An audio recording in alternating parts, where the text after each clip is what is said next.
جب اعلان ہو جائے حکومت کی جانب سے، یا حکومت نہیں ہے تو جو دارالخزات ہوتا ہے، مسلمان کمیٹیاں ہوتی ہیں، ہلال کمیٹیاں ہوتی ہیں، ٹھیک ہے، ایک ملک کے اندر اپنی جو ہے مسلمانوں کی کمیٹی ہوتی ہے، پرسنل لا ہوتا ہے، وہ اعلان کر دے تو ہم اپنے روزوں کو شروع کر دے، ٹھیک، اور انہی کے اعلان پہ اپنے روزوں کو ختم کر دے، مطلب عید کو بھی منا لے۔ خامخواہ اگر ہم تمام لوگ شامل ہوں گے ان مسائل میں تو بہت مشکل ہوگی، یاد رکھیں، جیسا کہ آج ہوتا ہے، چاند دکھا یا نہیں دکھا، اس پہ جتنا بڑا فتنہ مچتا ہے میں سمجھتا ہوں کسی اور مسئلے پہ نہیں ہوتا ہے، دکھا یا نہیں دکھا۔ اور کچھ لوگ ہوتے ہیں جو چاند دکھا کے ہی چھوڑتے ہیں، اور کچھ لوگ ہوتے ہیں کہ وہ انہوں نے چاند نہیں دیکھا بولنا ہی ہے، دونوں کے اپنے مفادات ہوتے ہیں۔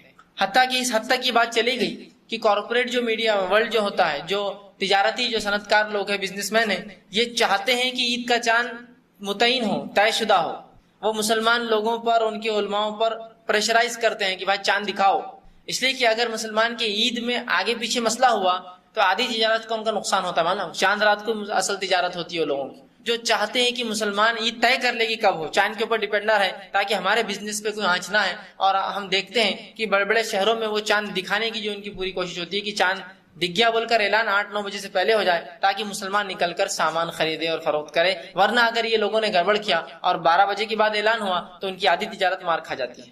تو چاند دکھوانا چاہتے ہیں تو میں کہوں گا عوام اس مسئلے میں اپنا ہاتھ نہ ڈالے، علماء پر، خواص پر، ذمہ داروں پر چھوڑ دے، وہ اعلان کریں گے، اس کے اعتبار سے ہم کام کر لیں گے۔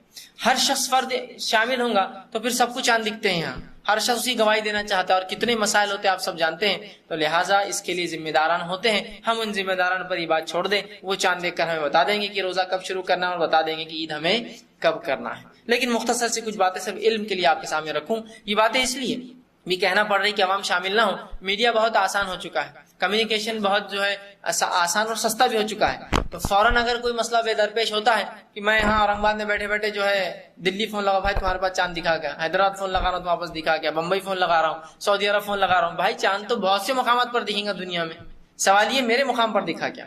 سعودی عرب میں چاند دکھیں گے مجھ سے پہلے دکھیں گے، ٹھیک، یہ تو مسئلہ ہوگا، ہمیں اپنے علاقے کا اعتبار کرنا ہے، تو یہاں کی لوکل کمیٹی ہمیں بتائیں گی کیا کرنا اور کیا نہیں کرنا ہے۔ لیکن بہرحال کچھ مخصوص باتیں جو اللہ کے رسول نے بیان کی بیان کر دیتا ہوں۔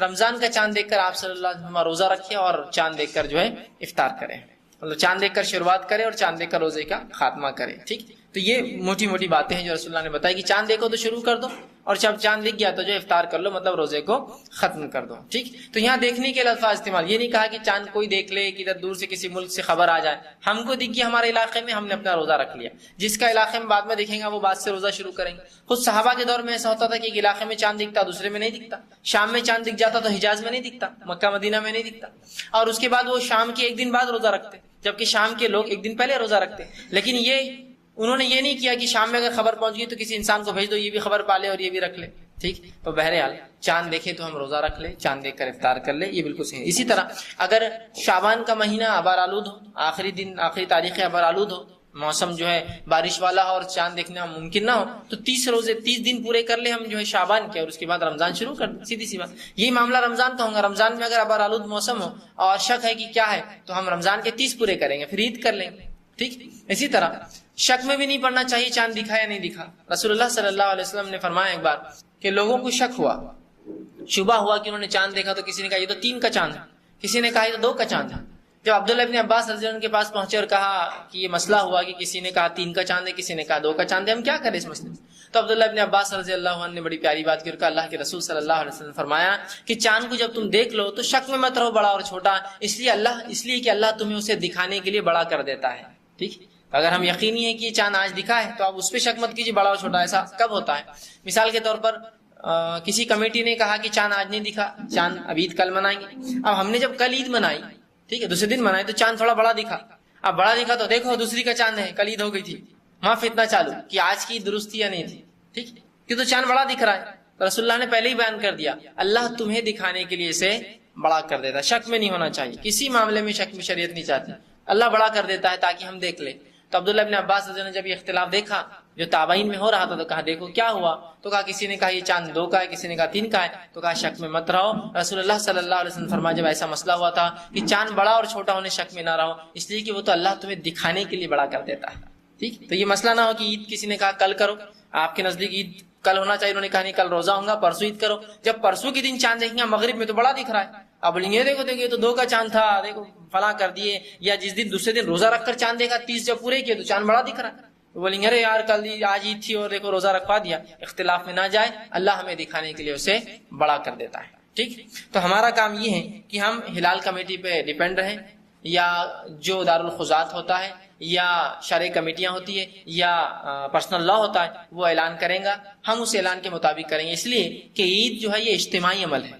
میری عید ایک دن پہلے ہو جائیں گے, 10-15 لوگ جا کے عیدگاہ نماز پڑھیں گے, اس کی دوسرے دنوں کی وہ 4-5 لوگ جا کے پڑھیں گے, ایسا نہیں ہوتا. یہ اجتماعیت والا عمل ہے اور اس کے اندر ہمیں کسی کو بھی اختلاف نہیں کرنا چاہیے. اگر آگے پیچھے بھی ہو جائے تو انتظار ٹھیک ہے نا, خامخواہ جھگڑے سے. اس لیے کہ ایسا فتنہ اور فساد ہوتا ہے عید کے نام پر اور چاند دیکھنے کے نام پر کہ اسی کو انتہا نہیں یاد رکھی.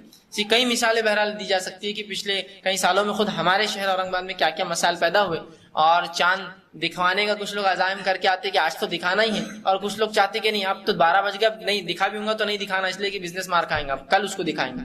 اور ایسے اختلاف ایسے جھگڑے ہوتے ہیں کہ وہ ہلال کمیٹی کا دروازہ بند کر دینا پڑتا ہے ورنہ ایک آدھ کی جان چل جائیں گے, ایسی حالات ہو جاتے ہیں. یہ تو درست نہیں ہے. کسی کی جان چلی جائے صرف چاند کے لیے تو کیا فائدہ ایسی عید کا, کوئی فائدہ ہوگا ایسی عید بنا کے لڑ رہے ہیں. اور اگر کوئی شہادت لا لے, اگر واقعی میں کسی کو دکھا اور وہ شہادت لے کر آ رہا ہے تو ادھر پہلے سے ایک ٹیم کھڑی ہوتی ہے کہ کون اندر جاتا گواہی دینے, میں دیکھتا ہوں کیونکہ اب 12 بج گئے, اب تجارت نہیں ہو سکتی, پورا دھندا مار کھائیں گا. آپ نہیں دکھانا ہے چاند, دیکھا بھی ہوگا کسی نے تو اس کو اکال دینا ہے, تو ایسی مارا ماری ہوتی کسی کو. اور وہ جو اس کے سپورٹر آتے ہوئے چاہتے ہیں کہ اب تو بتا کے رہیں گے کہ ہم نے چاند دیکھا ہے, گواہی شہادت ہماری لینی ہی پڑیں گی. اور کیا تماشے ہوتے, بہرحال سب نے دیکھا, لڑائی جھگڑے ہوتے ہیں, فتنے فساد ہوتے ہیں, اور پھر حکومت کو آگے بیچ میں عمل دخل کرنا پڑتا ہے کہ بھائی کیا تماشا لگایا آپ نے چاند, کتنی بری بات ہے, اندازہ لگائی. تو لہٰذا ہم اس معاملے میں چونکہ ہم مکلف نہیں, اللہ ہر کسی سے نہیں پوچھیں گا تم نے دیکھا تھا کیا, ذمہ داروں پہ ہم چھوڑ دیں. ہلال کمیٹیاں, چاند کمیٹیاں ہمیں بتا دیں گی, اعلان ہو جائیں گے ہم رکھ لیں گے, اعلان نہ ہوا ہم انتظار کریں گے ان کے اعلان. ٹھیک, خواہ مخواہ کس کو اختلاف کا مسئلہ نہ بنائیں. ٹھیک, اسی طرح جب چاند دیکھنے کا معاملہ ہو گیا تو نیت کے مسائل, روزہ رکھنا ہے, چاند دکھ گیا, آپ کو پتا چلا رمضان شروع ہو گیا, تو سب سے پہلا کام کیا کرنا ہے, نیت کرنا ہے روزے کی. اس لیے کہ نبی اکرم صلی اللہ علیہ وسلم فرماتے ہیں کہ ہر عمل کا انحصار نیتوں پر ہے. بڑی مشہور معروف حدیث ہے, بخاری مسلم کی روایت ہے, انما الاعمال بالنیات, ہر اعمال کا انحصار نیتوں پہ, اعمال کا دار و مدار نیتوں پر ہے. تو ہمیں نیت کرنا چاہیے روزے کے لیے. اور رمضان کے روزے کی نیت فجر کی نماز سے پہلے ہوں گی, یاد رکھیے, رمضان کے روزے کی نیت فجر نماز سے پہلے ہوں گی. اس سے پہلے کہ میں نیت پر آؤں تو نیت ہم جب روزے کی نیت کریں گے یا روزہ رکھیں گے تو روزہ خالص اللہ کے لیے ہوگا, یاد رکھیے. اس لیے کہ نبی اکرم صلی اللہ علیہ وسلم فرمایا, بخاری کی روایت ہے کہ جس نے دکھاوے کی نماز پڑھی, من صلی یرائی فقد اشرک, اس نے شرک کیا. ومن صام یرائی فقد اشرک, جس نے دکھاوے کا روزہ رکھا اس نے بھی شرک کیا. ومن تصدق یرائی فقد اشرک, جس نے صدقہ تو دیا لیکن نیت یہ تھی کہ لوگ دیکھے, تعریف کرے, میرا نام ہو, اس نے بھی شرک کیا. تو گویا ہر عمل اللہ کے لیے ہو, نہ دکھاوے کی نماز ہو, نہ دکھاوے کا روزہ ہو, نہ دکھاوے کا حج ہو, نہ دکھاوے کا صدقہ ہو, کوئی کام دکھاوے کے لیے نہ ہو, تو ہمارا روزہ خالص اللہ کے لیے ہو, دکھاوا شامل نہ ہو. اب فرض روزے کی نیت فجر سے پہلے, یاد رکھیے. نفل روزے کی نیت فجر کے بعد بھی کی جا سکتی, حتیٰ کہ زوال سے پہلے کبھی بھی کی جا سکتی ہے. لیکن فرض روزے کے لیے نبی اکرم صلی اللہ علیہ وسلم فرماتے ہیں, اور یہ ترمذی کی اور ابو داؤد کی روایت ہے, آپ صلی اللہ علیہ وسلم فرمایا کہ جس نے فجر سے پہلے روزے کی نیت نہ کی اس کا روزہ نہیں ہے. یہ فرض روزے کے لیے یاد ہے, جس نے فجر سے پہلے نیت نہ کی اس کا روزہ نہیں ہے. تو فرض روزہ فجر سے پہلے ہوں گا, اس کی نیت ہوگی. اب سوال یہ ہے کہ نیت کسے کہتے ہیں وہ بھی جان لیں, اس لیے کہ ہم نیت تو کہتے ہیں لیکن عمل اس کے برعکس کرتے ہیں. نیت کہہ کر قول رکھتے ہیں ہم, ٹھیک, نیت کہتے ہیں عربی زبان میں دل کے ارادے کو. ٹھیک, دل میں نے ایک ارادہ کیا کہ مثال کے طور پر میں کسی جگہ سے گزرا, ایک بڑا ہی مسکین شخص, غریب شخص مجھے دکھا, میں نے یہ سوچا کہ اس کو 10 روپے دوں گا. یہ نیت کر کے میں وہاں سے نکل گیا. جب میں وہاں سے واپس آیا جو نیت کی تھی اور اس کو تلاش کر کے میں نے پھر 10 روپے دے دیے, یہ نیت تھی. ٹھیک, یہ ہے نیت. تو جب آپ نے نیت کی ایک اجر مل گیا, جب پیسے دے دیے تو 1 سے 10 یا 10 سے لے کر 700 اللہ اس کا بدلہ آپ کو اور مجھے دیں گا, ہو گیا معاملہ ختم. یہ ہے نیت. لیکن ہم کہتے تو نیت ہے اور اس کے نام پر قول ادا کرتے ہیں. اگر میں اس فقیر اس مسکین سے جاتے آتے کہوں کہ میں تجھے 10 روپے دوں گا, اب کیا ہوا, یہ وعدہ. جب میں خاموشی سے کیا کہ نماز کے بعد اسے پیسے دوں گا, یہ ہوئی نیت. جب میں نے اسے کھڑے کہہ دیا کہ میں تجھے نکلنے کے بعد 10 روپے کا نوٹ دوں گا, گاندھی والا اور فلاں فلاں فلاں, تو اب آپ نے کیا کیا, اس سے وعدہ کر دیا. اب کیا کریں گے, وہ فقیر بولیں گے اندر نہیں, ابھی دے کے جاؤ. اندر کے بعد تم آئیں گے نہیں آئیں گے, کیا ابھی دے کے چل جاؤ, مجھے ہوگا نہیں ہوگا, یہ ہوگا. اور اگر اس کے بعد آپ نے نہ دیا تو آپ گناہگار ہوں گے, اس لیے کہ آپ نے اس سے قول اور قرار کیا, وعدہ کیا تھا, اب دینا پڑے گا. تو نیت اور اس میں آپ قول میں فرق سمجھ رہے ہیں. ہم نیت کہہ کر قول کرتے ہیں, نہ الفاظ ادا کرتے ہیں. نیت دل کا ارادہ ہے, آپ نے دل میں سوچا کہ مجھے روزہ رکھنا ہے, بس ہو گئے. اس کے لیے آپ کو کوئی بھی الفاظ ادا نہیں کرنا ہے. یہ الگ بات ہے کہ ہمارے پاس بہت مشہور معروف دعائیں چلتی ہیں کہ روزہ رکھنے کی دعا, روزہ رکھنے کی نیت اور نیت کی دعا. کیا دعا ہے, اللہم معاف کرنا, کیا دعا ہے اس کی؟ نویت ان اصوم غدا للہ تعالی من فی رمضان، اور بہت لمبا اس کے جملے ہوتے ہیں، ہر علاقے کے لمبے چھوٹے بڑے الفاظ ہوتے ہیں. نویت ان اصوم غدا للہ تعالی من فی رمضان، کہ میں نیت کرتا ہوں کل کے روزے کی واسطے اللہ تعالیٰ کے، رمضان کے روزے کی واسطے اللہ تعالیٰ کی. دیکھیے یہ نیت جو ہے سب سے پہلی چیز تو الفاظ نیت کے ہوتے نہیں، نیت دل کا ارادہ ہے. اگر کوئی کہے نہیں روزے کی نیت ہے تو یہ نیت کے الفاظ بھی غلط ہے. جس نے بھی یہ نیت لکھی اس کو تھوڑا سا علم نہیں تھا دن اور رات کی ہیر پھیر کا، اللہ کیسے دن لاتا اور کیسی رات لے جاتا ہے. ٹھیک، اس لیے کہ الفاظ ہے نویت ان اصوم غدا، میں روزہ رکھتا ہوں یا روزہ رکھنے کی نیت کرتا ہوں کل کا. عربی زبان میں جو کل گزرا اسے کہتے ہیں الامس، جو آج گزر رہا اسے کہتے ہیں الیوم، اور جو کل آنے والا اسے کہتے ہیں غدن. اب دیکھیے شریعت میں رات پہلے آتی ہے اور دن بعد میں آتا ہے، اس لیے رمضان میں تراویح پہلے ہوتی ہے اور روزہ بعد میں ہوتا ہے نا. تراویح کب پڑھتے ہیں ہم؟ رات میں. روزہ کب ہے؟ دوسرے دن. تو پتا چلا دن سے پہلے شریعت میں رات آتی ہے، رات پہلے آتی ہے اور پھر اس کے بعد دن آتا ہے. تو گویا آج کی جو مغرب لگیں گی تو وہ آج کا دن ہو گیا، الیوم ہو گیا ہو. کہ تو آپ سمجھو آج جو رات میں جو رات ہوں گی، آج اتوار کی رات جو جائیں گی، مطلب وہ رات اتوار کی نہیں ہوتی، پیر کی ہوتی. ٹھیک، تو وہ ہو گیا آج. اب نیت کیا کر رہے، اور دنیاوی اعتبار سے بھی دن آیا ہو جاتا ہے رات میں 12 بجے. اگر شریعت کا نام مانے مغرب کا حساب بھی، تو آپ دنیاوی مانے تو وہ بھی 12 بجے جو ہے وہ کہتے ہیں کہ دن بدل جاتا ہے، جبکہ کیا پیمانہ اللہ کو مان. لیکن بہرحال 12 بجے وہ کہہ رہے ہیں کہ دن چینج ہو گیا، تاریخ بدل گئی. تو دنیاوی اعتبار سے بھی غلط اور دینی اعتبار سے بھی غلط ہے، اس لیے کہ دینی اعتبار سے مغرب میں دن لگ گیا، دنیا اعتبار سے 12 بجے، اور صبح 4 بجے اٹھ کر ہم کرے کل کے روزے کی نیت کرے اور روزہ رکھ رہے آج کا. غدن کل کا روزے کی نیت کرے، روزہ رکھ رہے آج کا. تو نیت کے الفاظ بھی تو آپ دیکھیے غلط ہے. تو یہ نیت کے سب سے پہلے تو الفاظ نبی اکرم صلی اللہ علیہ وسلم سے ثابت نہیں ہے.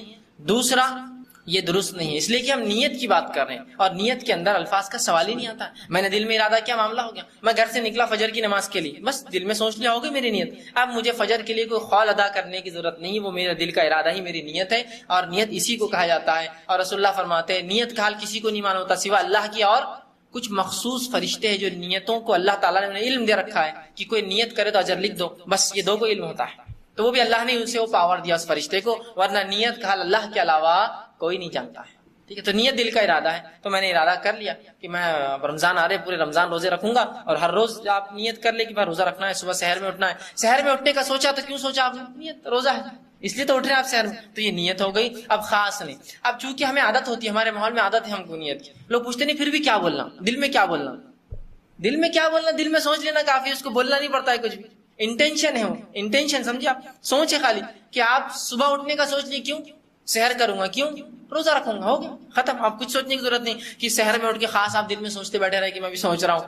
نہیں، نیت دل کا ارادہ ہے، وہ آپ خیال گزرا اور وہ ارادہ ہو گیا آپ کا، اور وہ کافی ہے ہمارے لیے. ٹھیک ہے، تو نیت دل کا ارادہ ہے، اس کے لیے الفاظ ادا کرنا رسول اللہ ثابت نہیں. ہاں نفلی روزوں کے لیے نیت شرط نہیں ہے، بلکہ وہ کبھی بھی زوال تک کی جا سکتی ہے. ٹھیک، اس لیے کہ اللہ کے رسول صلی اللہ علیہ وسلم کے تعلق سے آتا ہے، ایک مرتبہ صبح اٹھے، فجر کے بعد اپنے بیویوں کے گھر پر گئے، دستک دی اور کہا کچھ کھانے کو ہے. تمام نے کہا کہ اللہ کے رسول کچھ بھی نہیں ہے کھانے کو. تو کہا پھر آج میں روزے سے ہوں. تو آپ نے اس دن روزہ رکھ لیا. تو پتا چلا نفل روزے کی نیت کبھی بھی ہو سکتی زوال سے پہلے، لیکن فرض روزے کی نیت آپ نے فرمایا اس کا روزہ نہیں جس نے فجر سے پہلے نیت نہیں کی. تو اس کی نیت فجر سے پہلے. نیت کے لیے کوئی خاص الفاظ نبی اکرم صلی اللہ علیہ وسلم ثابت نہیں ہے. اور نیت عربی زبان میں دل کے ارادے کو کہتے ہیں. جو الفاظ انسان منہ سے ادا کرتا ہے اسے قول اور قرار کہتے ہیں. ٹھیک، آئیے آگے چند مسائل سحر اور افطار کے تعلق سے، کہ سحر اور افطار کے تعلق سے کیا باتیں ہمیں معلوم ہونا ضروری ہے کہ ہم پریشان نہ ہوں سحری اور افطار کے معاملے میں. تو سب سے پہلی چیز تو یاد رکھیے سحر کا وقت فجر سے پہلے ہوتا ہے، کیوں تو سحر کا وقت جو ہی ختم ہوتا ہے فجر کا وقت وہاں سے شروع ہو جاتا ہے. اور یہ ضروری ہے کہ ہم سحر جو اس کے وقت میں کریں.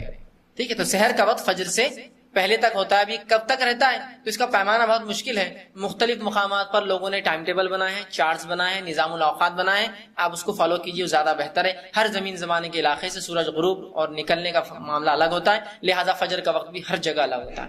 جہاں میرے ہندوستان کے اندر اگر فجر کا وقت جو ہے 4-5 بجے اگر شروع ہوتا ہے تو وہیں سعودی عرب کے لیے ممکن نہیں ہو سکتا، وہاں 3:30 بجے شروع ہوتا ہوں گا یا ختم ہو جاتا ہوں. ٹھیک، تو ہر جگہ جو ہے پیمانے الگ ہوتے ہیں. تو لہٰذا آپ کو زمین زمانے کے اعتبار سے یہ کام کرنا ہوگا. اور کچھ جگہ جو ہے یہ اور بھی تبدیل ہو جاتے ہیں، بہت جیسا جلدی ہوتا ہے. جیسے کچھ جگہ فجر ہوں گی 2:30 بجے رات میں. ٹھیک، ایسے بھی علاقے ہیں کہ جہاں 2:30 بجے فجر ہوتی ہے اور 12 بجے عشاء ہوتی ہے رات کی. اول وقت عشاء کا 12 بجے ہوتا ہے، لیکن 3 گھنٹے کا ہی دن ہوتا ہے، صرف رات ہوتی ہے، صرف پھر دن نکل جاتا ہے. ٹھیک، تو بہت سے ایسے علاقے ہیں دنیا کے. تو اس معاملے میں آپ کو اعتبار کرنا پڑے گا اس علاقے کا، وہ علاقے میں ٹائم ٹیبل ہوتا ہے، اس کے مطابق آپ عمل کیجیے. ٹھیک، تو فجر سے پہلے ہم کو جو ہے یہ سحر جو ہے کرنا ہے. ٹھیک، سحر کرنا یہ بہت اچھا عمل ہے، بہت ہی بابرکت عمل ہے. کوئی شخص سحر میں اٹھنے کے بعد سحر کو بلا وجہ ترک نہ کرے کہ جانے تو جان پہ آ رہا، اب اٹھنا منہ دھونا جان دو، ویسی نہیں، ویسا نہیں. بالکل سحر آپ کیجیے، یہ بہت اچھا عمل ہے. نبی اکرم صلی اللہ علیہ وسلم فرماتے ہیں، متفق علیہ، بخاری مسلم کی روایت ہے، آپ نے فرمایا اور کہا کہ سحر کھاؤ کیونکہ سحر کھانے میں برکت ہے. سحر کھانا چاہیے، اس میں بڑی برکت ہے. یہ بہت اچھا عمل ہے، یہ سنت ہے، یہ مستحب ہے، ریکمینڈڈ ہے. رسول اللہ نے حکم دیا اس کا کہ سحر کھایا کرو، اس میں برکت ہے. تو لہٰذا کوئی بھی شخص فجر میں معاف کرنا، سحر میں اٹھنے کے بعد، فجر سے پہلے اٹھنے کے بعد، رمضان کے مہینے میں روزہ اگر رکھ رہا ہے تو بغیر سحر کے روزہ نہ رکھے. لیکن یہ مسئلہ بھی جاننا آپ اور ہمارے لیے ضروری ہے کہ سحر کا کرنا فرض نہیں ہے، واجب نہیں ہے. یہ میں کیوں کہہ رہا ہوں؟ بہت سے لوگوں کے اگر سحر نہ ہو تو روزہ بھی نہیں رکھتے. آج سحر نہیں ہوئی تو روزہ کہاں سے؟ تو سحر نہ فرض روزے کے لیے فرض ہے، نہ نفل روزے کے لیے فرض ہے. یہ سنت اور مستحب ہے. صرف بہت اچھا عمل ہے، بہت بابرکت عمل ہے، انتہائی ضروری ہے، سب کچھ ہے، لیکن فرض نہیں ہے. ورنہ بہت سے لوگ بولتے دیکھو یہ تو سحر کے منکر ہے، سحر کا نہیں بولتے. میں کہہ رہا ہوں کہ سحر بہت ضروری ہے، اچھا عمل ہے، مستحب ہے، کرنا چاہیے، سنت ہے، لیکن میرے بھائیوں فرض نہیں ہے. چھوٹ جائے تو روزہ درست ہے. ورنہ ایک فریضہ چھوڑ دیتے ہیں لوگ یہ علم نہیں ہونے کی وجہ سے، ارے یار سحر نہیں ہوئی تو آج کا روزہ نہیں رکھا. اور کچھ لوگوں کو یہ غلط فہمی ہوتی ہے کہ جب بھی نیند میں سے اٹھو سحر کر سکتے ہو، روزہ رکھ سکتے ہو. تو لہٰذا اگر فجر کی بات بھی اٹھتے ہیں تو دو نوالے کھا کے پانی پی کے بولتے اب روزہ شروع ہو گیا.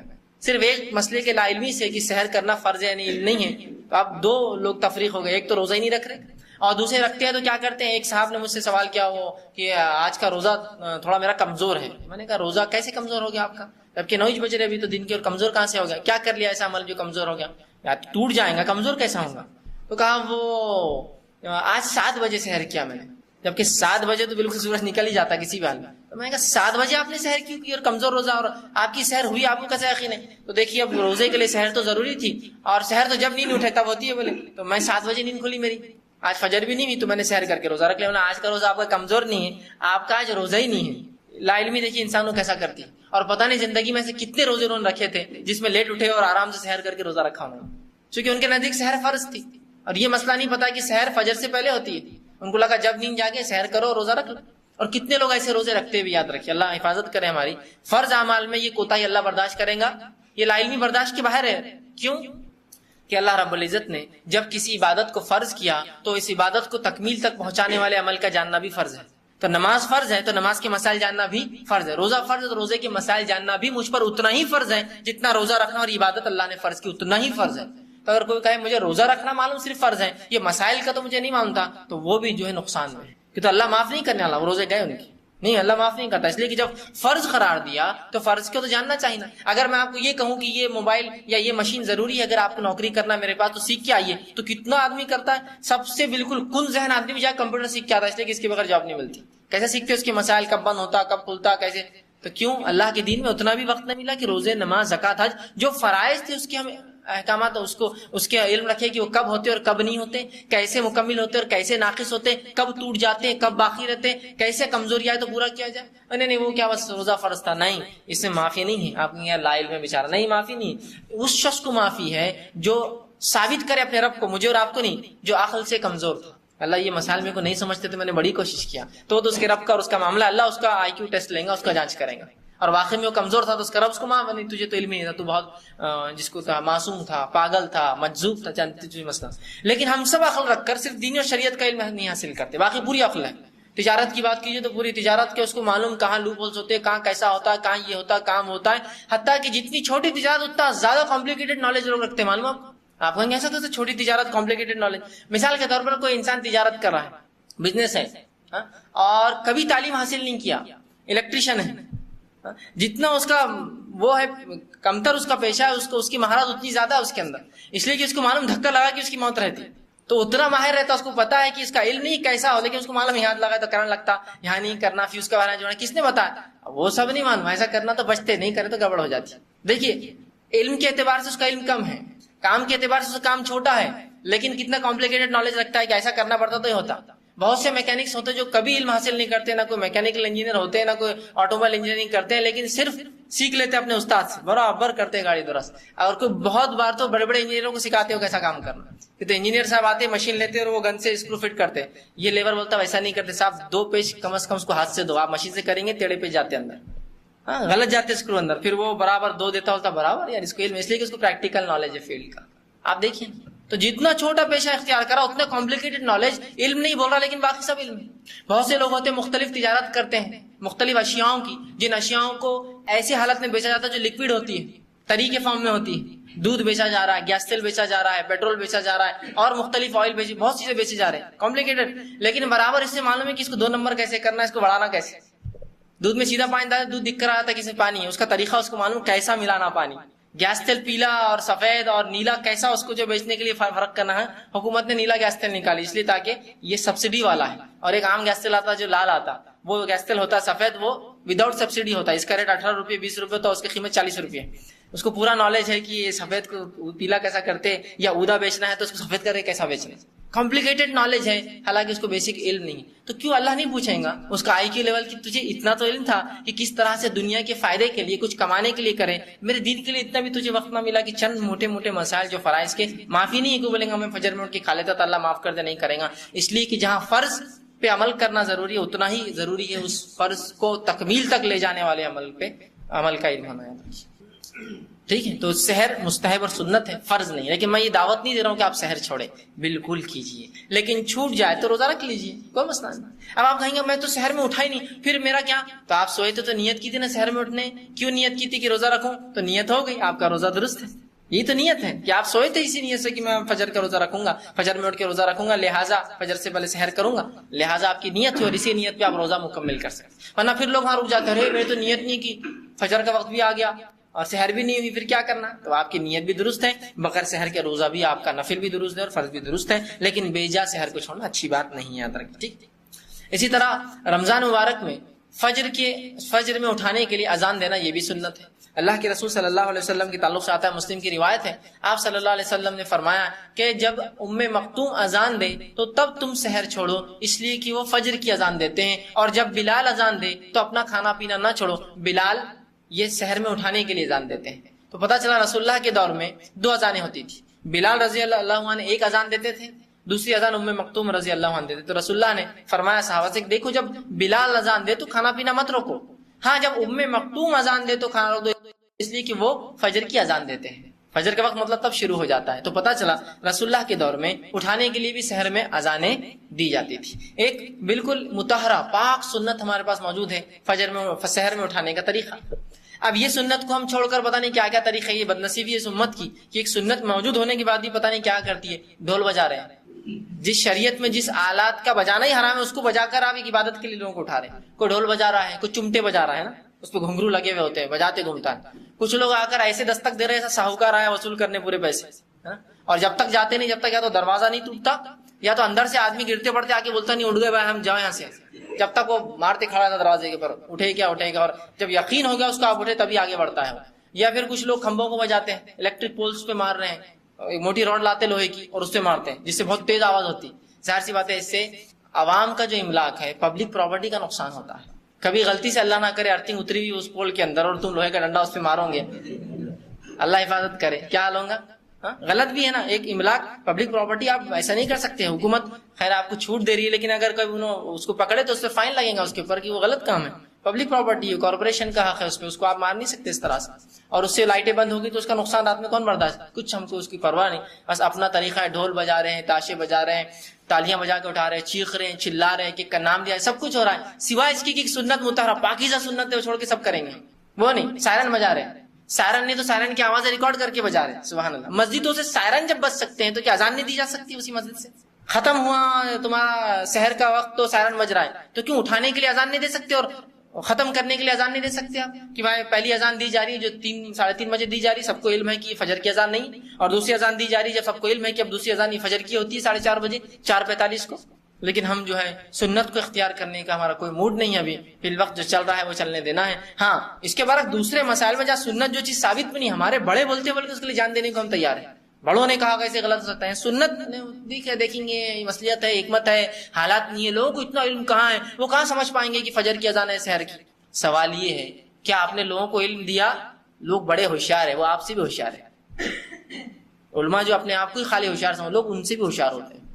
ہر عالم یہ بولتا ہے کہ عوام میں تو کافی لوگ بیٹھے ہیں جو مجھ سے زیادہ علم رکھتے ہیں، تو پھر کیوں ان سے چھپاتے مسائل؟ یہ تو اتنی موٹی بات ہے، سادی بات ہے، کسی کو بھی عقل ہے کہ بالکل گھنگور اندھیرا ہے، 3:30 بجے اذان ہو رہی ہے، فجر کی اذان نہیں ہو سکتی ہے، کیوں کوئی کنفیوز ہوگا؟ اور کنفیوز ہو کے مسجد میں آ بھی گیا تو آپ بولیں گے فجر کی نہیں تھی، سحر کی تھی، گھر جا کے سحر کر لو جاؤ۔ وہ ہمیں علم دینے کو تیار نہیں، ہم منہ کھولنے کو تیار، اس لیے کہ پھر خامخواہ کہیں کے لیے بتانے کا عوام کو ہم خامخواہ جاہل خاص طور سے لگتا ہے رکھتے ہیں، جہاں وہ سیکھ سکتی ہے وہ بھی نہیں۔ یہ کوئی میراث کا مسئلہ تھوڑی کہ کیسا اس کو کیلکولیٹ کیا جائے، تمہیں نہیں سمجھیں گا یا عام لوگ نہیں سمجھ پائیں گے، بالکل سمپل مسئلہ ہے، 2 اذانیں، ایک پہلی فجر کی بات کی فجر کی اور پہلی سحر کی، ختم۔ تو بہرحال یہ بھی سنت ہے، کوشش کرے کہ اس سنت کو ہم جگائیں، ٹھیک۔ اسی طرح افطار میں جلدی کرنا چاہیے، معاف کرنا، افطار میں تاخیر کرنا چاہیے، اور افطار میں جلدی کرنا چاہیے اور سحر کے اندر تاخیر کرنا چاہیے۔ افطار کو ہم جلدی کریں، خامخواہ دیر نہ کریں، اور سحر کو تاخیر تک کریں۔ خامخواہ جلدی کر کے انسان جو ہے کہ بھائی جلدی کر لو، درست نہیں ہے، بلکہ اطمینان کے ساتھ آپ سحر کر سکتے تاخیر تک، اور جلد سے جلد جو ہے افطار ہم کرنا چاہیے، اس لیے کہ اللہ کے رسول صلی اللہ علیہ وسلم طبرانی کی روایت فرمایا کہ تم جو ہے افطار میں جلدی اور سحر میں تاخیر کیا کرو۔ لیکن اس کا معنی کیا ہے یہ بھی سمجھ لیں، ورنہ بہت سی بار ہوتا ہے لوگوں کو قرآن حدیث جلدی سمجھ میں نہیں آتی ہے، ٹھیک، اور اپنی عقلیں لڑا کر جو ہے بات سمجھانا اور بولنا چاہتے ہیں۔ جیسا کہ ایک مرتبہ ہوا کہ میں کسی جگہ افطار کے لیے گیا، وہاں جب افطار کے لیے انتظار کر رہے تھے، ایک سامنے کہا رہے تم تو حدیث کو ماننے والے ہیں، جلدی کر لو افطار، مطلب کیا کے لیے انتظار کر رہے حدیث میں جلدی؟ تو میں نے کہا جو ٹائم ٹیبل ہے نا اس میں جو وقت ہے یہ سب سے جلدی ہے، اس سے جلدی نہیں ہوتا۔ یہ جلدی کن کے لیے؟ وہ لوگ جو عشاء میں کرتے ہیں، خامخواہ نہیں احتیاط کر لو عشاء میں کریں گے اس لیے کہ پتہ نہیں سورج غروب ہوا نہیں ہوا، تو ان کے لیے ہے رسول اللہ فرما رہے کہ جلدی کرو، خامخواہ دیر نہ کرو، معلوم ہو جائے کہ سورج ڈوب گیا تو کر لو۔ یہ میرے لیے ابھی ثابت نہیں، اس لیے کہ یہ جو ٹائم ٹیبل میں وقت ہے یہ سب سے اول وقت ہے، مطلب افطار کا سب سے اول وقت ہے، اس سے اول افطار نہیں ہوتی۔ تو تب وہ تھوڑے سے ریلیکس ہو گئے، ورنہ بہت اتاولے تھے کچھ بحث کرنے کے۔ میں نے کہا یہ سب سے اول، اور سحر دیر تک کرو تو وہ جو ٹائم ٹیبل میں وقت ہے وہ سب سے دیر والا ہے، اب اس سے دیر نہیں کر سکتے، اس لیے اس کے بعد فجر چالو ہو جاتی ہے۔ تو ان کی بات سمجھ میں آئی۔ تو کبھی ہوتا ہے قرآن حدیث ہمارے پلے نہیں پڑتا تو ہم مذاق اڑانا شروع کر دیتے ہیں، جبکہ دنیا میں اگر کوئی بات پلے نہ پڑی تو اس کو یقین کر لیتے ہیں۔ عجیب اصول ہے، ہونا تو یہ چاہیے جب شریعت میں کوئی بات نہ سمجھے تو میں پلے بالکل میں اس پہ عمل کروں گا چاہے سمجھے نہ سمجھے۔ دنیا میں نہیں سمجھی تو حجت کاکڑی بن جائے، آپ نہیں میرے کو سمجھاؤ بولنا سمجھاؤ، لیکن معاملہ الٹا ہے۔ اگر میں یہ کہوں کہ وہ گاڑی کا انجن کیسے چلتا ہے، وہ ایسا چلتا ہے، پسٹن چلتا ہے، آگے پیچھے ہوتا ہے، جیسے دھواں نکل جاتا ہے، فلاں ہو جاتا ہے، گاڑی چل جاتی ہے، نہیں سمجھا، اب نہیں سمجھ رہا ہوں تم کو تو سمجھ لو بس چل رہا ہے ایسا، تو بولتا اچھا یقین آ گیا کہ چل رہا ہے ایسا، ٹھیک۔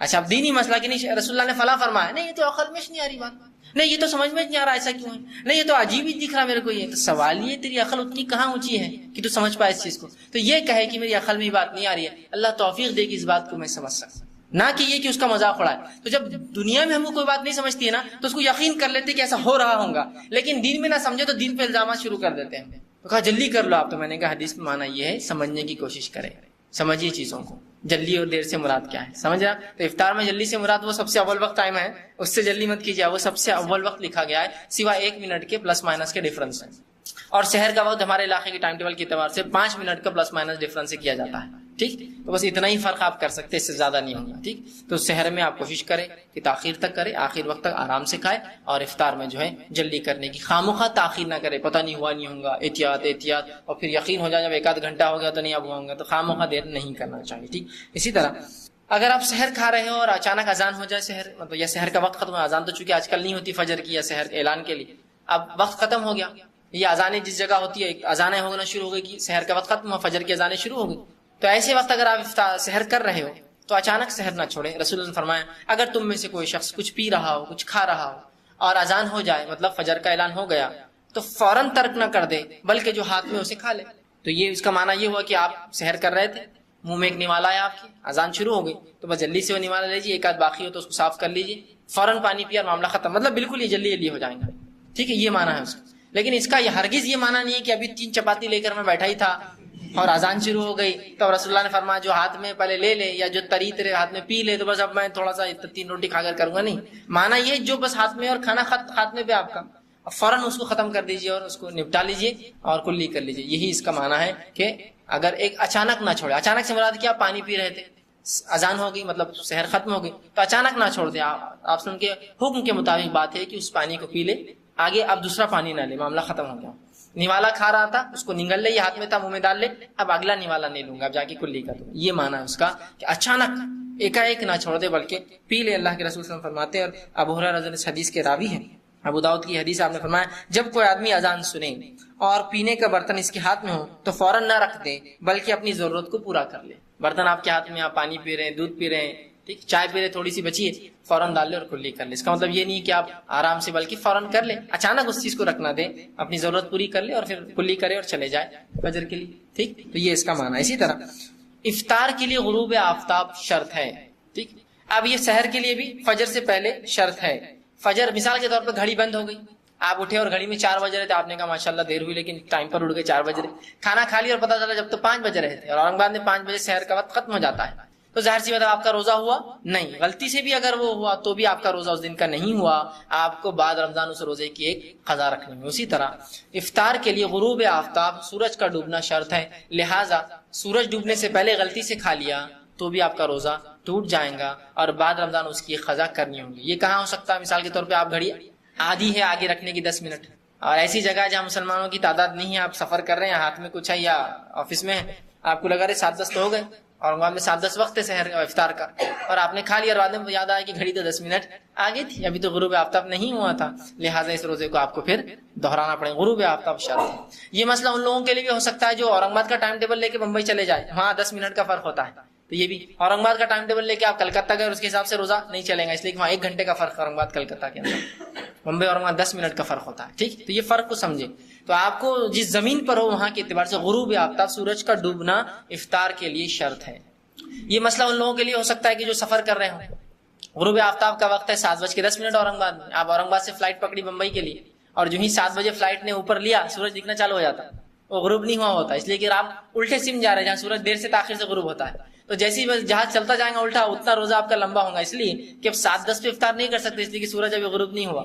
جس علاقے میں آپ جا رہے ہو آپ سے 10 منٹ پیچھے چلتا ہے، تو گویا 7:20 ہو جائیں گے آپ کو افطار کرنے کے لیے، تو آپ کو کرنا ہے. یہی معاملہ ہو سکتا ہے کہ آپ کہیں سے سواری میں سوار ہوئے اور سعودی عرب جا رہے ہیں، الٹے سم، ادھر سم جائیں گے تو سورج غروب ہو جاتا ہے، الٹے سم جا رہے ہیں. ٹھیک ٹھیک، تو اگر وہاں آپ اس میں سواری، چونکہ وہ ہم سے 2.5 گھنٹے پیچھے ہے، اب یہاں سے جہاز اڑا گلف کنٹریز کے لیے، یہاں سے جیسے ہی آپ اڑے، سمجھو 1-آدھا گھنٹہ پہلے افطار سے جہاز اڑا، اب جیسے ہی جہاز اڑے گا تو 2.5 گھنٹے تک سورج غروب نہیں ہوگا، چونکہ آپ الٹے جا رہے ہیں، اس زمانے سے وقت سے الٹا جا رہے ہیں، جبکہ وہاں پیچھے ہم سے، تو ظاہر سی بات ہے آپ کا روزہ یہ 3 گھنٹے طویل ہو جائیں گا، لمبا ہو جائے گا، لانگ ہو جائیں گا، اس لیے کہ آپ الٹے جا رہے ہیں نا، اور سورج ابھی غروب نہیں ہوا ان علاقوں میں، وہ جہاں جاتے رہیں گا آپ کا. ٹھیک، تو غروب آفتاب شرط ہے جس آپ حالت میں، جس زمین پر آپ ہو. یہ نہیں کہ اورنگ آباد میں 7:10 پہ ہو گیا، ابھی جہاز میں تو کب تک بھی دکھتا رہیں گا سورج، کھا لو، نہیں ہوگا. غروب آفتاب شرط ہے، تو لہٰذا آپ انتظار کریں گے کہ وہاں پہنچ جائے. اس کے بعد جو ہے آپ جب غروب آفتاب کا یقین ہو جائے، اور سن سیٹ لکھا ہوا، ہر جہاز میں لکھا ہوا آتا ہے اس جگہ کے، اس سے پوچھنا پڑے گا کہ غروب آفتاب کیا ہوا، وہ آپ کو بتائیں گے کہ ہاں ہو گیا.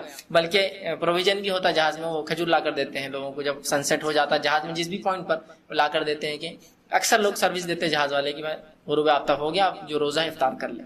ٹھیک، تو بہرحال آپ کو انتظار کرنا پڑے گا. اسی طرح افطار کے لیے سنت یہ ہے کہ آپ گیلا کھجور کھائیے، مطلب پین کھجور، وہ نہ ملے تو چھوارے سوکھے کھجور کھائیے، وہ نہ ملے تو پانی سے افطار کر لیجیے. نبی اکرم صلی اللہ علیہ وسلم کے تعلق سے یہی بات آتی ہے، اور یہ جو ہے ابو داؤد اور ترمذی کی روایت ہے. آپ صلی اللہ علیہ وسلم کے تعلق سے صحابی فرماتے ہیں، انس بن مالک رضی اللہ عنہ، کہ آپ صلی اللہ علیہ وسلم جب افطار کرتے تو تازہ کھجور سے کرتے، یا سوکھی کھجور سے کرتے، چھواروں سے، یا وہ نہ ملے تو پانی پیتے. ٹھیک ہے، تو اس حدیث سے پتہ چلا کہ افطار کے لیے یا تو کھجور چاہیے، سنت ہے، یا سوکھی کھجور کھائیے، یا علماء لیتے کوئی میٹھی چیز سے شروع کیجیے اگر کچھ نہ ہو، یا پھر کچھ بھی نہ ہو تو پانی سے شروع کیجیے. خاص طور سے نمک سے افطار کرنا سنت سے ثابت نہیں ہے نا. ہمارے پاس افطار کے لیے اگر کھجور نہ ہو تو بس نمک لاؤ، نمک لا رہے، پورے دنیا میں لوگ بھاگ رہے، کیا نمک لانے کے لیے. مسافر ہے، سفر میں جا رہا، کسی گاؤں میں گاڑی رک گئی، بھاگ رہے، پورے گاؤں میں پبلک بھاگ رہی. کیوں بھاگ رہے مسلمان؟ ان کو نمک ہونا. اب ان کو لگ رہا کچھ تو بھی دھارمک ان کا کاریہ ہے، جیسے چاول سے وہ تلک کرتے ہیں یا ہلدی سے فلاں کرتے ہیں، ان کے بعد بھی نمک کی عقیدت ہو، انتظار ہو، بیچارہ لا کے عقیدت سے ہوتا ہے یہ لیجیے نمک. پھر نمک مسلمان کھا کے بتا رہا ہے کہ نمک کے بغیر میرا روزہ اپاس نہیں کھلتا میرا. کیا عجیب بات ہے. جو چیز کھانے کی ملے میں کہوں گا افطار کر لیجیے. جو اس زمانے میں جو عام مہیا چیزیں تھی وہی تھی، گیلی کھجور، سوکھی کھجور سب سے کامن چیز تھی. حتیٰ کہ لوگ کھجوریں پھینک بھی دیتے تھے، اس لیے کہ کھجور ہی میں نئی غذا تھی. اتنا وہ زمانہ ایسا نہیں تھا جس طرح سے آج ہمارا ملکوں میں دیکھتے اتنی غذائیت بہت مشکل سے کھانے ملتے تھے لوگوں کو. تو کھجور ہے یا پھر پانی ہے، تو پتہ چلا جو میسر ہو اس سے کرنا ہے. یہ نہیں کہ آپ نمک کے لیے خاص نمک سے سنت نہیں کرنا. ہاں یہ الگ بات ہے کہ آپ جہاں رہتے ہیں وہاں صرف نمک ہی اویلیبل ہے، پانی بھی نہیں ہے، تو نمک سے کر لو. ہوتا ہے نا بھائی، نمک کے کارخانے میں آپ کام کر رہے، کچھ بھی نہیں تو نمک کھا لو، لیکن خاص طور سے سب کچھ ہونے کے بعد نمک ڈھونڈ کے کھانا یہ سنت سے ثابت نہیں ہے. اس بات کو آپ جو غور کریں. تو نمک سے خاص طور سے افطار کرنا ثابت نہیں ہے. جو میسر مل جائے، جو سہولت مل جائے، جو آ جائے سامنے آپ کر لیجیے، یہ اچھا. اور آپ کوشش کریں کھجور رکھ لیں اپنے ساتھ پاکٹ کے اندر، سفر کر رہے ہیں تو پنی میں ڈال کے، کاغذ میں ڈال کے کھا لیجیے. لیکن اتنا کیا کہ آپ کا فرض ایک چیز ہے اور اس کے لیے آپ تیاری نہیں کریں کہ افطار کا، ٹھیک ہے، تو لے کے چلے جائیے، جہاں بھی ہوا کھا لیجیے، معاملہ ختم. ٹھیک، تو افراط و تفریط کی شکار نہ ہو، بلکہ اس معاملے میں یہ احتیاط کریں. تو خاص طور سے اس سے کرنا اس سنت سے ثابت نہیں. اسی طرح جو ہے افطار کے وقت جو ہے درج ذیل دعا جو ہے، افطار تو بہرحال بسم اللہ پڑھ کر آپ جو ہے کر سکتے ہیں، بسم اللہ آپ نے کی کہا اور افطار کر لیا، یہ کافی ہے. لیکن اس کے علاوہ بھی افطار کی کچھ دعائیں ہیں، جس میں سے ایک دعا جو مشہور و معروف ہے وہی ہے اللہ کے رسول صلی اللہ علیہ وسلم جو کرتے، آپ بسم اللہ کا افطار کرتے، افطار شروع کرنے کے بعد کہتے ذهب الظما وابتلت العروق. تو یہ دعا آپ بہرحال کر سکتے، کرنا چاہے تو ٹھیک ہے، یہ سنت سے ثابت ہے. اور بھی ایک دو دعائیں بہرحال سنت سے، لیکن اس کو آپ پہلے تحقیق کر لیں کیا وہ سنت سے ثابت ہے، ورنہ اتنی لمبی لمبی دعائیں لوگوں نے بنا دی کہ کسی کو انتہا نہیں. اور لوگ یہ غلط فہمی کے شکار بھی ہیں کہ یہ دعا پڑھے بغیر جو ہم کھانا نہیں کھا سکتے، وہ افطار نہیں کر سکتے. اور بہت سی مرتبہ جہاں کوئی بھی چیز کھانے سے پہلے بسم اللہ کہنا ضروری ہے، وہاں بسم اللہ نہیں کہہ کر ہم وہ نیت کرتے ہیں جو بہت سی بار ثابت بھی نہیں ہوتی. کوئی بھی چیز کھانے سے پہلے بسم اللہ پڑھنا ہے نا آپ کو، تو وہ نہیں پڑھ کر وہ دعا کرتے ہیں جو ثابت بھی نہیں ہوتی کبھی کبھار، اور اتنی لمبی لمبی طویل ہوتی ہے کہ جو سنت سے ثابت بھی نہیں، اور اس کو پڑھتے جاتے ہیں، بس وہی پڑھنے میں لگے ہوئے. بسم اللہ کہہ کر آپ شروع کرتے ہیں، کچھ آپ کو یاد نہ ہو دعا تو، یا پھر یہ دعا بہرحال ایک ثابت ہے، آپ یہ پڑھ سکتے ہیں. یا ایک اور دعا جو ہے ایک مختصر بہرحال میرے ذہن میں نہیں ہے، وہ آپ بہرحال پڑھ سکتے ہیں. لیکن وہ لمبی لمبی دعا عموماً جو چھاپ دیتے ہیں لوگ، وہ پہلے آپ تحقیق کر لیں کہ ثابت ہے کیا، نہیں ہے تو بہرحال اس معاملے میں آپ جو ہے احتیاط کریں. ٹھیک ہے. اسی طرح افطار کرانے والے کا اجر ثواب بھی جو ہے روزہ رکھنے والوں کے برابر ہے. تو یہ بھی ایک ترغیب ہے کہ کوشش کرے کہ لوگوں کو افطار کے لیے دعوت دے، اور بالخصوص غریبوں کو ضرور دعوت دے. مالدار لوگ تو بہرحال کھا ہی لیتے اپنے گھروں میں، غریبوں کو اس میں جو ہے مدعو کرے، ان کے لیے بالخصوص انتظام آپ نظم کرے اور اس کے لیے کوشش کریں. ٹھیک ہے، یہ ایک اچھا عمل ہے. ویسے کسی کو بھی آپ کھلا اس کا اجر ثواب، اس میں کوئی شک نہیں ہے، لیکن ظاہر سی بات ہے جب مستحق ہوں گا تو اجر آپ کا ڈبل بڑھ جائے گا اس کی وجہ سے. تو کوشش کرے کہ افطار کرائے، اس لیے کہ افطار کرانے والے کا ثواب بھی روزہ رکھنے والے کے برابر ہے. نبی اکرم صلی اللہ علیہ وسلم فرماتے ہیں، اور حدیث جو ہے یہ صحیح حدیث ترمذی کی روایت، آپ نے فرمایا کہا کہ جس نے روزے دار کو روزہ افطار کرایا اس کا بھی اتنا ہی اجر ملے گا جتنا روزے رکھنے والے کو، اور روزے دار کے اجر میں سے کمی نہیں ہوگی. تو کوشش کرے لوگوں کو آپ افطار کرائیں. ٹھیک، جو بھی ہو سکتا، جو میسر ہو آپ کے پاس اسی سے افطار کرا دیں. کوئی ضروری نہیں کہ آپ افطار بولے تو پھر اسپیشل کھانا ہوگا، اسپیشل دعوت ہوگی. اور نبی اکرم صلی اللہ علیہ وسلم کے زمانے میں یہ سب تھوڑی سہولتیں تھے کہ افطار الگ ہوتا ہے، اس طرح ہمارے پاس ہوتا ہے نا. افطار بھی ماشاءاللہ بقدر گودام ہوتا ہے، اتنا ہوتا ہے کسی کو انتہا نہیں ہے نا. اگر افطار اگر ہوتا بھی، جس کے رسول اللہ کے زمانے میں کیا ہوتا ہے، افطار یہی ہوتا ہے کہ لوگ کھانا کھا کر گھر سے نکلتے، سوکھی روٹیاں ہوتی، اس کو گیلا کر لیتے، کھا لیتے، کچھ بھی، بس یہی کھانا افطار ہوتا. لیکن ہمارے پاس بھی افطار بالکل ایک نظم ہوتا ہے، اور اگر وہ نظم کسی کے پاس نہ ہو تو عجیب لوگ دکھ رہے ہیں، اخلاق نہیں دکھ رہے ان کے پاس، ادب نہیں دکھ رہے، اور پتہ نہیں بس جاہل گاؤں کھیڑوں کی دکھ رہی ہے، تو ان کا کوئی نظم نہیں ہے. افطار کا معنی ہے کوئی چیز کھا کر آپ روزے کو ختم کریں. کھجور ہے، پانی ہے، سوکھی کھجور ہے، کوئی میٹھی چیز ہے، کھانا ہے، آپ سیدھا کھانا کھا لیجیے 5 منٹ میں. اور نماز اگر لیٹ ہوتی ہے آپ کے پاس، کچھ جگہ ہوتا ہے مغرب کے بعد کچھ وقت دیتے 2-3 منٹ، تو کھانا کھا کے جائیے، آپ کوئی مسئلہ نہیں کر سکتے. آپ افطار ہی کھا لینا ہے، کھانا کھانا ہے، ٹھیک، تو آپ کھا کر جائیے آرام سے. لیکن وہ افطار ایک الگ نظم ہوتا ہے، اگر وہ نظم نہ ہو تو بہت ہی اوچھا مانا جاتا ہے، گراوا آدمی سمجھا جاتا ہے.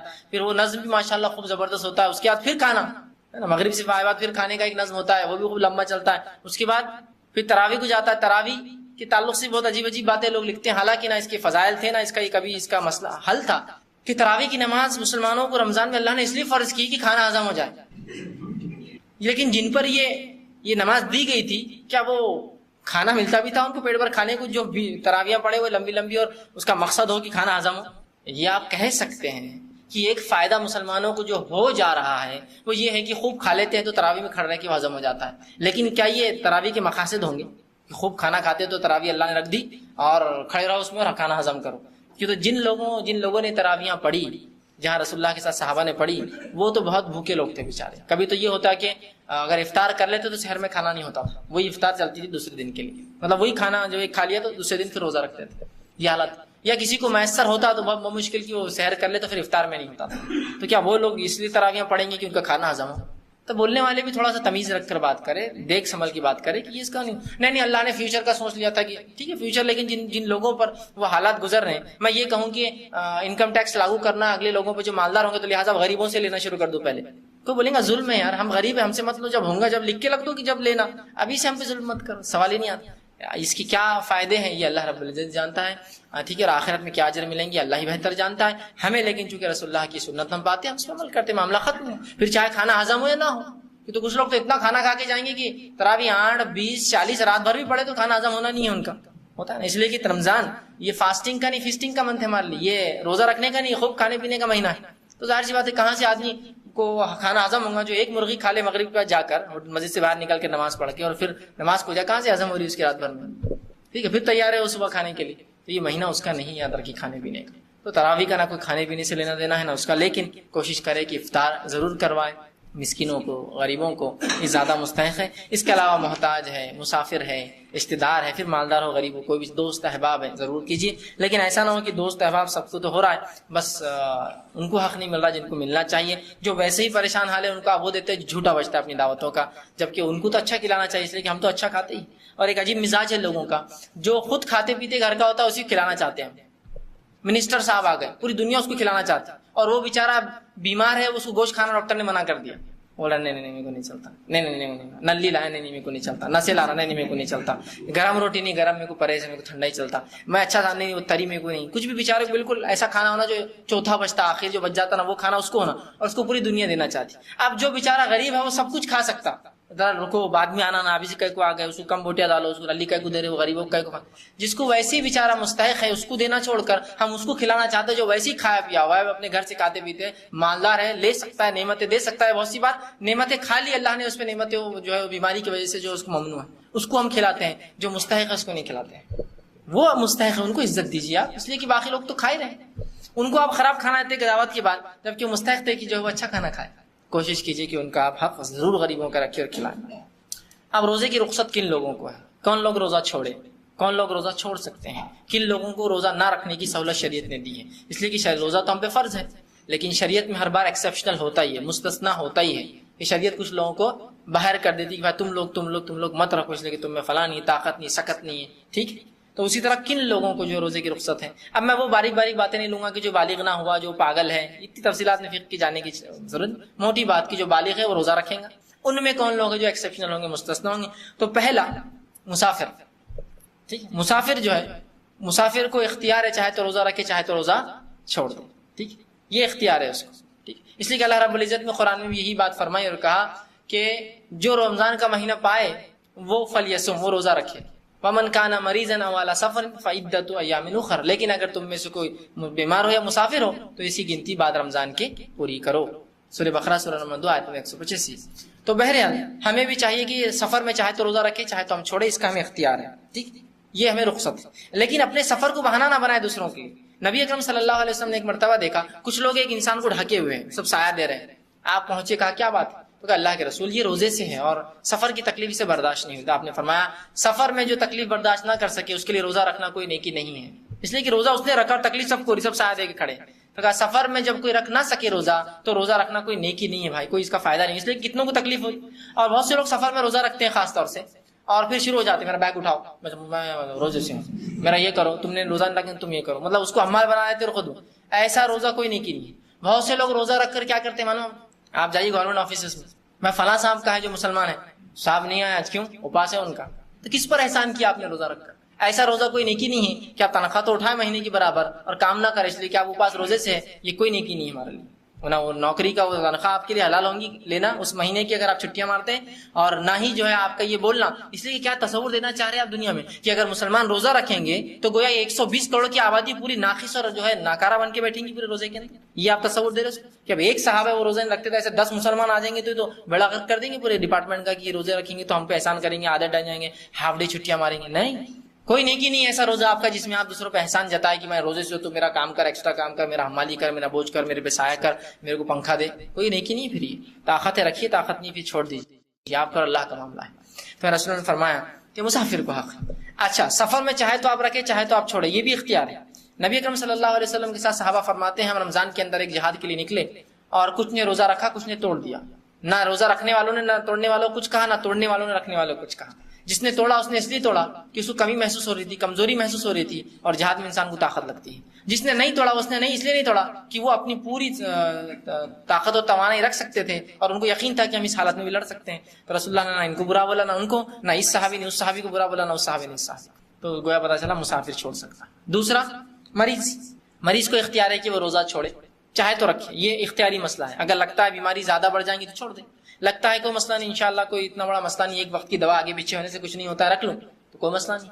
بہت سی بار ہوتا ہے ایسا ہاتھ ٹوٹ گیا کسی کا, ہاتھ ٹوٹنے کا روزے سے کوئی تعلق ہی نہیں ہے نا, اس سے کیا تعلق ہے, مطلب ہاں کسی کو شوگر ہے, بلڈ پریشر, یہ تو ایک مسئلہ ہوتا ہے. ہاتھ ٹوٹنے کچھ نہیں, بس آپ بیٹھے رہو اس کو لے کے ایک جگہ, کوئی مسئلہ نہیں, روزے سے کوئی تعلق نہیں. ہاں یہ الگ بات ہے کوئی کہ میڈیسن ضروری ہے کمپلسری ورنہ یہ زخم بڑھ سکتا ہے, تو ایک الگ شکل ہے. ورنہ بہت سی ایسی بیماریاں ہوتی ہیں جس میں روزے کا آپ کا کوئی فرق نہیں پڑتا ہے, لیکن بہت سی ایسی بیماریاں جس میں روزے پہ اثر آتا ہے. تو یہ آدمی طے کرے اپنی صحت کے اعتبار سے, اس لیے کہ اللہ کو جواب دے, پبلک کو نہیں بولنا یار میں روزے سے اس ہاتھ اٹھا روزے سے. اللہ کیوں, لوگوں کیوں بتا رہے ہیں, اللہ کو آپ کو جواب دینا ہے, اپنے رب کے اعتبار سے آپ بات کیجیے. سوچئے کہ میں کیا اللہ کو عذر دے سکوں گا, یہ عذر کہ اس عذر میں میں جو ہے بھوکا رہ رہا ہوں, جبکہ ایسے ہی عذر میں کئی کئی دن بھوکا رہا ہوں پہلے کام کاج کے لیے, تجارت کے لیے. ٹھیک ہے, تو اپنے فرائض ہے, فرض روزہ میں نہیں سمجھتا کوئی مسلمان جان بوجھ کے چھوڑے گا. اس لیے کہ یاد رکھیے ایک روزہ اگر آپ چھوڑتے ہیں تو پوری زندگی بھر بھی آپ نفل روزے رکھے تو اس ایک فرض روزے کی پور نہیں کر سکتا, اس کے برابر اس کے درجے کو نہیں پہنچ سکتا. تو کبھی مت چھوڑیے بلا وجہ روزہ. تو مریض کو اختیار ہے. اب ایسا مریض جس کا مرض ختم ہونے والا نہیں ہے, مریض بھی کیا کریں گا, روزے بعد میں رکھیں گے, مسافر بھی بعد میں رکھیں گے, لیکن ایسا مریض جس کا مرض اس کو بعد میں وقت نہیں دینے والا ہو, یا چاہے جوان ہو چاہے بوڑھا ہو, جوان بھی ہوتے ہیں جو شوگر ہے, جوان ہے لیکن شوگر ہے, کیا کریں گا, روزہ نہیں رکھ پاتا. ٹھیک, تو ایسا شخص کیا کرے جس کی بیماری ختم ہونے کے چانس نہیں, یا کچھ لوگ ہیں جو کچھ دن تو رکھ سکتے ہیں, ایک دن آڑ رکھ سکتے ہیں, 2 دن آڑ رکھ سکتے ہیں, ان کا جسم اتنا ان کو سپورٹ کرتا ہے کہ 2 دن میں ایک روزہ, 3 دن میں ایک روزہ. تو باقی 2 کا کیا کرے, اور بعد رمضان بھی کوئی چانسز نہیں کہ اس کی بیماری اچھی ہو کہ وہ کرے, تو وہ ہر ایک روزے کے بدلے ایک مسکین کو کھانا کھلا دے. ٹھیک, آج کا ایک روزہ چھوٹ گیا, مسکین کو کھانا, کل کا رکھوں گا تو ٹھیک ہے, پرسوں چھوٹ گیا, مسکین کو کھانا. ایک مسکین کو اتنا کھانا کھلائے جتنا آپ اوسط کھانا خود کھاتے ہیں. ایوریج فوڈ جو آپ پکائے, سب سے اچھا طریقہ جو پکاتے وہی اس میں سے ایک نکالیے اور اس کو لے جا کر تحفتاً دے دیجیے, یہ کھائیے. ضرور نہیں بولنا کہ یہ فدیہ ہے میرے روزے چھوڑنے کا, آپ دے دیجیے, کوئی بولنے کی ضرورت نہیں اس کو. ٹھیک ہے, تو ایک مسکین کو کھانا کھلائیں گا بیمار جس کی بیماری میں شفا ہونے کی کوئی صورت نہیں ہے, چاہے جوان ہو چاہے بوڑھا. اب بہت سے بوڑھے لوگ ہوتے ہیں جن کے بڑھاپے کی ختم ہونے کا کوئی چانس نہیں, کمزوری ختم ہونے کا کوئی چانس نہیں, تو کیا یہ روزے چھوڑے, تو ہاں روزے چھوڑ سکتے ہیں. ہر روزے کے بدلے ایک مسکین کو کھانا دینا روز دیجیے. کچھ لوگ بولتے ہیں اپن 30 دن کا ایک ساتھ دیں گے تاکہ اس کی عید ہو جائے, کپڑے بن جائیں. کپڑوں کو نہیں دینا ہے پیسے, یہ فدیہ ہے, روز کے بدلے روز ایک مسکین کو کھانا کھلائے. عبداللہ ابن عباس فرماتے تھے کہ 2 لوگوں کو کھلائے, ایک مسکین کو 2 وقت کا کھانا کھلائے. بہرحال لیکن قرآن نے تو کہا طعام مسکین, ٹھیک, ایک مسکین کو کھانا کھلاؤ. تو ایک مسکین کو آپ ضرور کھانا کھلا دیں ان کے بدلے. اسی طرح اور کون روزے چھوڑ سکتا ہے, تیسرا وہ فرد جو روزے چھوڑ سکتا سماج کا, وہ خاتون ہے. وہ خاتون جس کو حیض یا نفاس ہو, اس پہ بھی روزے فرض نہیں, وہ روزے چھوڑیں گی اور بعد رمضان ان روزوں کی پور کریں گی. یاد رکھیے, نفاس اور حیض کا خون آنے سے یا جو ہے شروع ہونے سے یا چل رہا تھا تو اس کے روزے معاف ہے, اتنے روزے, لیکن اس کو بعد رمضان رکھنا پڑیں گے, اس کا کوئی کفارہ نہیں, بس وہ روزے بعد میں آپ کو پورا کرنا پڑیں گے. اور اسی طرح حیض اور نفاس کے علاوہ بھی کچھ خواتین ہیں جن کو اللہ کے رسول نے جو چھوٹ دی, وہ ہے حاملہ اور دودھ پلانے والی عورتیں, رضاع, جو بچوں کو دودھ پلا رہی ہے. نبی اکرم صلی اللہ علیہ وسلم فرماتے ہیں, یہ ابو داؤد اور نسائی کی روایت ہے, آپ نے فرمایا, انس بن مالک اس کے راوی, آپ نے فرمایا کہ اللہ نے مسافر کو روزہ مؤخر کرنے اور نصف نماز پڑھنے کی اجازت دی. روزہ لیٹ مطلب رمضان کے بعد رکھنے کی, نمازیں اس کی عادی ہوتی, نماز رخصت دی. جبکہ حاملہ اور دودھ پلانے والی عورت کو روزہ مؤخر کرنے کی رخصت دی. جو حاملہ ہے اور دودھ پلانے والی عورتیں, یہ اپنا روزہ مؤخر مطلب بعد رمضان رکھ سکتی ہے, بعد رمضان رکھ سکتی ہے. ٹھیک ہے, تو یہ مؤخر کر سکتی ہے, اس میں کوئی حرج نہیں. اب اگر کوئی خاتون یہ کہے کہ کبھی ایسا ہوتا ہے انسان کو کہ ایک پیدر پہ ان کو اولاد ہوتی ہے, حمل ہے پھر رضاعت ہے, حمل ہے پھر رضاعت ہے, حمل ہے پھر کیسے کریں گے, 4-5 اگر ان کو اولاد ایک ساتھ ہو جائے, ایک کے بعد تو ظاہر حمل رضاعت حمل, تو کیا پورے چھوڑ دیں؟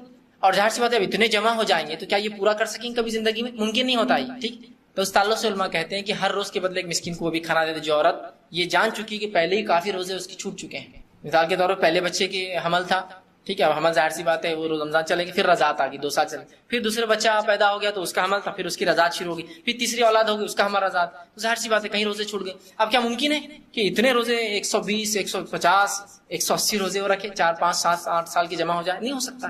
تو علماء نے کہا کہ پھر ایسا جب امکان ہے تو ہر روز ایک مسکین کو کھانا دے دے, وہ انشاءاللہ اس کے لیے کافی ہو جائے گا. ٹھیک, اس لیے کہ یہ بھی بیماری میں کاؤنٹ ہو رہا ہے, یہ قسم کا کہ وہ چاہتی ہے لیکن رکھ نہیں پاتی ہے، اس لیے کہ بچے کے صحت کا مسئلہ ہے، بچے کو دودھ نہیں ملے گا تو اس کا حق ضائع ہوگا۔ یہ الگ بات ہے کسی کو اللہ نے اچھی صحت دی ہے اور بچہ بھی اس کا رضا دودھ بھی پیتا رہے اور اس کو روزہ رکھنے کی بھی اللہ نے سکت دی ہے تو رکھیے پھر رضا میں۔ لیکن ہمارے میں بھی ایسا ہو سکتا ہے کہ کسی کو سکت ہو رکھیں، لیکن کسی کو طاقت توانائی قوت نہ ہو، کمزوری ہو، اولاد پہ کوئی اثر پڑ سکتا ہو تو روزے فرض نہیں پھر ایسی ہو۔ ورنہ بہت سی بار عورتیں نہیں مجھے روزے رکھنا چاہیے اس لیے کہ مجھے یہ عمل چھوڑنا نہیں، بہت اچھا عمل ہے روزے، لیکن ابھی اولاد کی جان ظاہر سی بات، انسانی زندگی بہت اونچی ہے تمام معاملات سے، یاد رکھیے شریعت میں ان کا بڑا مقام ہے، انسانی زندگی کا بڑا اونچا مقام۔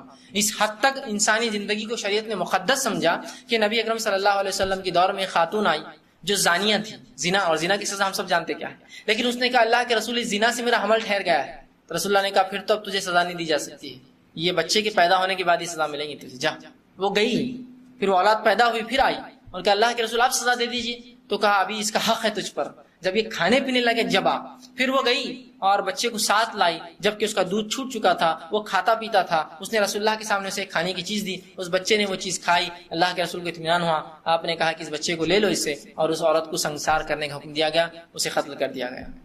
تو اندازہ لگا انسانی جان کی حرمت، کہ وہ اولاد جو پیٹ میں تھی اس کی کیا غلطی تھی اس زنا کے اندر، اس کو سزا نہیں ملی، اس کو پیدا ہونے کے بعد بھی سزا نہیں ملی، اس لیے کہ ابھی اس کا حق رضاعت، اسے رضاعت دودھ دیا گیا، اس کے جب کھانے پینے لگا اس کے حق اس کی والدہ سے ختم ہوئے، تب اس کی ماں کو سزا دی گئی کہ اسے سنسار کیا گیا، اور جب اس کو مارا گیا اس خاتون کو، مارا سنسار سزا پتہ ہے نا، زمین میں انسان کو گاڑ دیا جاتا ہے اور صرف چہرہ اوپر ہوتا ہے، جب اسے پتھر مارے گئے تو اس کی جان نہ نکلتی، علی بن ابی طالب موجود تھے، انہوں نے ایک بڑا پتھر اٹھایا اور حدیث میں آتا ہے اس کے چہرے پر مار دیا، جب مارا تو خون کے کچھ حصے جسم پر اڑ گئے، جس پر آپ نے کراہت کا اظہار کیا، یہ تو زانیہ تھی اور اس کا خون میرے جسم پر اڑ گیا، تو نبی اکرم صلی اللہ علیہ وسلم نے کراہت کی ضرورت نہیں، اس عورت کی توبہ اتنی خالص تھی کہ اگر 70 مدینے کے لوگوں میں اس کی توبہ دے دی جاتی تو سب کی مغفرت کے لیے کافی تھی، 70 لوگ، اس لیے کہ اندازہ لگائی زنا تو کونے میں کی تھی اس نے، کسی جگہ آ کر نہیں بولتی تو کون دیکھنے والا تھا، کوئی مانیٹر کر رہا تھا اس کو کہ اس نے زنا کیا، کسی نے، پھر بھی آئی اور بولی اپنے گناہ کا اعتراف۔ جب رسول اللہ نے کہا جا پیدا ہونے کے بعد آنا، تب بھی اس کو 9 مہینے کا موقع تھا، بھاگ جاتی، کہیں کو واپس آتی پیدا ہونے کے بعد، چھپ جاتی، تب بھی وہ آئی، اس کے بعد 2 سال کا پھر چھوٹتی اس کو، جا رضاعت کے بعد آ، تب بھی وہ نہیں بھاگی، کتنی اس کی توبہ خالص تھی کہ 3 سال بعد بھی سزا لینے برابر آئی اور رسول اللہ نے پھر اس کو سزا سنوائی، اندازہ لگائی۔ تو بہرحال جو ہے ایسی عورتوں کو جو حاملہ ہو، دودھ پلانے والی رخصت ہے، پھر ان کی صحت، توانائی، تندرستی کی تو وقت، حالات، زمین، زمانے، لوگوں کی صحت الگ الگ ہوتی ہے، لہٰذا آپ ڈاکٹر سے کنسلٹ کریں، شرعی حکم میں نے بتا دیا، ڈاکٹر پرمٹ کرے تو رکھیے، اگر اجازت نہیں دیتا ہو تو میں سمجھتا ہوں احتیاط کرنا یہ زیادہ آپ کے لیے بہتر ہے، ٹھیک۔ اسی طرح کسی اور بھی عذر سے اگر آپ کو دن کے کسی وقت میں بھی روزہ توڑنا پڑے تو آپ توڑ سکتے ہیں، ٹھیک۔ بہت سے لوگ کہتے ہیں کہ رمضان کا روزہ 10 بجے کے بعد نہیں توڑنا، ایسا کچھ بھی نہیں، سفر، مسافر ہو، جہاد میں گئے ہو، بیمار ہو، کچھ بھی ہو، آپ کو لگا کہ روزہ رکھ لیتا ہوں، دیکھیں گے سفر میں پھر تکلیف ہوئی تو توڑیں گے، دیکھیں گے جہاد میں ضرورت پڑی تو توڑیں گے، دیکھیں گے بیماری بڑی تو توڑیں گے، ابھی تو لگ رہا ہے سر درد ٹھیک ہو گیا اور کب کبھی ختم ہوگی، بہت زیادہ جاڑا تھا رات میں، لیکن دیکھتے ہیں، انتظار کرتے ہیں، رکھ تو لیتا ہوں روزہ۔ تو ایسا آدمی اگر کوئی روزہ رکھے اور کبھی بھی دن میں توڑنا پڑے تو توڑ سکتا ہے، کبھی بھی، at any point of time, بھائی اب نہیں میرے سے جم رہا، توڑ سکتا ہے۔